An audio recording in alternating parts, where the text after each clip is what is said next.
go last after all these reports that have come here. First of all, it's Mr.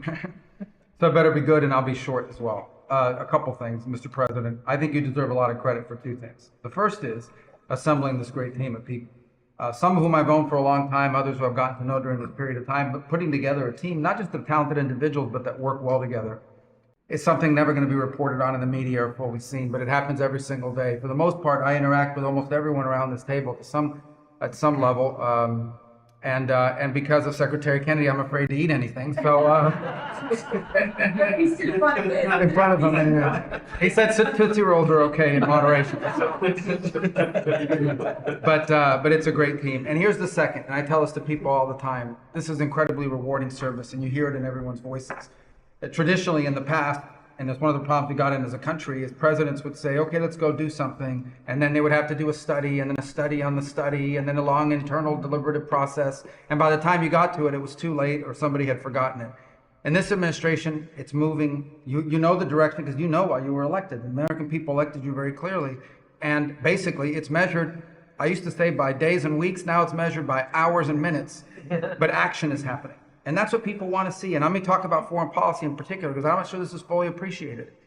This president inherited 30 years of foreign policy that was built around what was good for the world. In essence, the decisions we made as a government in trade and foreign policy was basically, is it good for the world? Is it good for the global community? And under President Trump, we're making a foreign policy now was it good for America? I was appointed by you and confirmed by the Senate to be the head of the United States Department of State. Not the World Department of State, not the Global Department of State, the United States Department of State. And what that means is our foreign policy is guided by three things. Does it make America stronger? Does it make America safer? And does it make America richer? If something doesn't do one of those three things, and hopefully all three of those things, we're not doing it. Now, we went out and hired a consulting firm to help us organize ourselves. Luckily, they were free. They're called the Department of Government Efficiency. And they helped us do a couple things. Number one is our foreign aid. We were funding some crazy stuff. Crazy stuff. You tell me, how does a puppet show in some country around the world make us stronger, safer, and more prosperous? So we got rid of puppet shows and a bunch of other things. I'm sure there were very good puppet shows. And I'm sure that a bunch of charities in the world can go pay for it, but the American taxpayer should not. We've also, by the way, Mr. President, under your direction, reorganized the Department of State. We had offices within offices within offices that didn't even know they existed themselves, not to mention the rest of it. And so we've begun to reorganize that as a way to be able to empower our embassies and our ambassadors and our regional bureaus to do what many of them signed up to do. We have a great team of ambassadors you've appointed. They're coming online every single day. Very talented people that are involved. Something else we got out of the business of, well, it wasn't widely reported, or maybe it was. We had an office in the Department of State whose job it was to censor Americans. And by the way, I'm not going to say who it is. I'll leave it up to them. There's at least one person at this table today who had a dossier in that building of social media posts to identify them as purveyors of disinformation. We have these dossiers. We are going to be turning those over to these individuals. We can follow up with the media. Well, we are going to turn over these dossiers to the individuals, and they'll decide whether they want to disclose it or not. But just think about the Department of State of the United States had set up an office to monitor the social media posts and commentary of American citizens to identify them as vectors of disinformation, when we know that the best way to combat disinformation is freedom of speech and transparency. And so that's what we're going to be in the business of doing. We're not going to have an office that does that. Beyond that, Mr. President, and this I'll move quickly because this has been a team effort, we have gone to countries all over the world and said, hey, you want good relations with the United States? You need to take back your people that are here illegally. And we've had historic cooperation. Beyond that, and I say this unapologetically, we are actively searching for other countries to take people from third countries.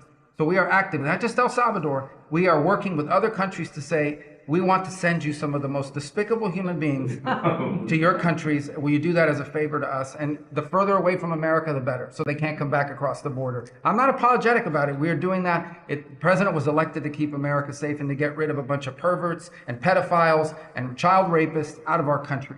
Here's something else we've done. We stopped giving student visas to people who are coming here to burn down our universities and take over libraries and harass people. Why are we giving student visas to people who are coming here to create disruption? And we've taken away the student visas of people that are come here to do that. It's simple. If you're coming to America to start riots we're not going to we're going to take away your student visa. And by the way, every country in the world that I travel, 14 countries in 14 weeks, you know what they all say to me? Yes, that's what we would do too. So the only people who seem to disagree with us are a handful of federal judges and a bunch of crazy people who get paid to write and report. So anyway, we're getting rid of that. Now here's some good news. We're going to have the World Cup, the FIFA World Cup, the FIFA Club Cup, and then we're going to have the Olympics. So we have to have a Consular Affairs Bureau. We have very good, talented people there, but we are going to infuse technology, again, working with our consultants to be able to, millions of people are coming into this country for this. But we've done it to improve customer service. For some of us who served in Congress recognize that about a year and a half ago, we had a meltdown under Biden. You couldn't get a passport.